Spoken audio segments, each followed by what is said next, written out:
পূর্ণ সংখ্যার বিয়োগ বিনিময় নিয়ম মেনে চলে, এটা সত্য না মিথ্যে, এটা লিখতে বলেছে। তো বিনিময় নিয়মটা কি আমরা একটু ক্লিয়ার করে নিই, তারপরে সত্য মিথ্যা লিখবো। বিনিময় নিয়মটা কি?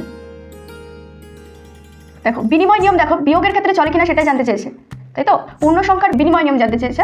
দেখো বিনিময় নিয়মটা দেখো কিভাবে কি শিখি, কি জানতে চেয়েছে এখানে? পূর্ণ সংখ্যা। পূর্ণ সংখ্যা মানে কি আগে সেটা একটু জেনে নিই, তারপরে বলছি। দেখো পূর্ণ সংখ্যা, এই পূর্ণ সংখ্যা কি অনেকে সেটাও একটু ক্লিয়ার করে নাও, অনেকের একটু গন্ডগোল হয় এটা নিয়ে। তো দেখো পূর্ণ সংখ্যাটা কি, দেখো তোমরা সবাই সংখ্যা রেখা শিখেছো, রাইট? এখানে দেখো একটা জিরো ধরি, জিরোর ডান সাইডে যা লিখি সব প্লাস লিখি, অর্থাৎ +1 লিখি, +2 লিখি, +3 লিখি, +4 লিখি, আরও আছে +5 লিখি, আরও থাকতে পারে প্লাস ইনফিনিটিভ অবধি থাকতে পারে, ক্লিয়ার? ঠিক জিরোর বাম দিকে দেখো আমরা সব মাইনাস লিখি, -1 লিখি, -2 লিখি, -3 লিখি, -4 লিখি, এইভাবে ডট ডট ডট দিয়ে ইনফিনিটিভ অবধি লিখি, ঠিক আছে? ইনফিনিটিভ অবধি লিখি। তাহলে দেখো পূর্ণ সংখ্যায় কোন কোন নাম্বার পাচ্ছি আমরা? একদিকে পাচ্ছি ধনাত্মক সংখ্যা, অর্থাৎ এটা পজিটিভ নাম্বার, একদিকে পাচ্ছি ঋণাত্মক সংখ্যা, অর্থাৎ এটা নেগেটিভ নাম্বার, আরেকটা কাকে পাচ্ছি? জিরোকে পাচ্ছি, ক্লিয়ার? পূর্ণ সংখ্যা কোনগুলো? কিন্তু এবার যদি আমি লিখে দিই 3/4, এটা কি পূর্ণ সংখ্যা? না, কারণটা কি? এটা কি লব, এটা কি হর?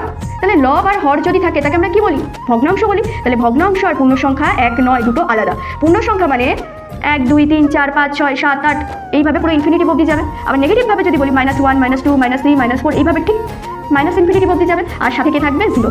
এই জিরোকে না আমরা ধনাত্মক সংখ্যা বলি, না আমরা ঋণাত্মক সংখ্যা বলি, মানে এই জিরো না পজিটিভ না নেগেটিভ, ক্লিয়ার? পূর্ণ সংখ্যার পার্ট এটুকু বোঝা গেছে। পূর্ণ সংখ্যার বিয়োগ বিনিময় নিয়ম মেনে চলে, এটা সত্য না মিথ্যা, এটা প্রমাণ করতে বলেছে। যদি সত্য হয় তাহলে সত্য লিখবো, যদি মিথ্যা হয় তাহলে মিথ্যা লিখবো। তোমরা তো জাস্ট সত্য আর মিথ্যা লিখবে, কিন্তু কেন লিখবে সেটার জন্য এই অঙ্কটা দেখতে হবে। ধরো কোনো একটা জায়গায় ধরে রয়েছে a বিয়োগ b, এই যেভাবে লিখতে পারি, ঠিক উল্টে দাও, বিনিময় মানে উল্টে দাও, তাহলে লিখতে পারি b বিয়োগ a, করতে পারি। তাহলে এই এর জায়গায় ধরো কোনো একটা সংখ্যা 5 আর এই বি এর জায়গায় ধরো কোনো একটা সংখ্যা 4। তো প্রথমে কি করবো?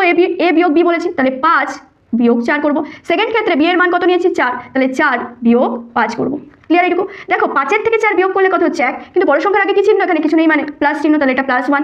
তাহলে এক্ষেত্রে দেখো কি হচ্ছে? 5 থেকে 4 বিয়োগ করলে 1 হচ্ছে, কিন্তু বড় সংখ্যার আগে কি চিহ্ন? বিয়োগ চিহ্ন। এবার তুমি বলো +1 আর -1 এটা কি এক নয়, তাই না? +1 আর -1 কি এক না? যদি এরা দুটোই সেম আসতো তাহলেই বলতাম যে বিনিময় নিয়ম প্রযোজ্য। তাহলে পূর্ণ সংখ্যার ক্ষেত্রে পূর্ণ সংখ্যায় বিয়োগের বিনিময় নিয়ম মেনে চলে না, তাহলে অ্যান্সারটা কি হয়ে গেল? মিথ্যা হবে। তোমরা কি লিখবে? মিথ্যা।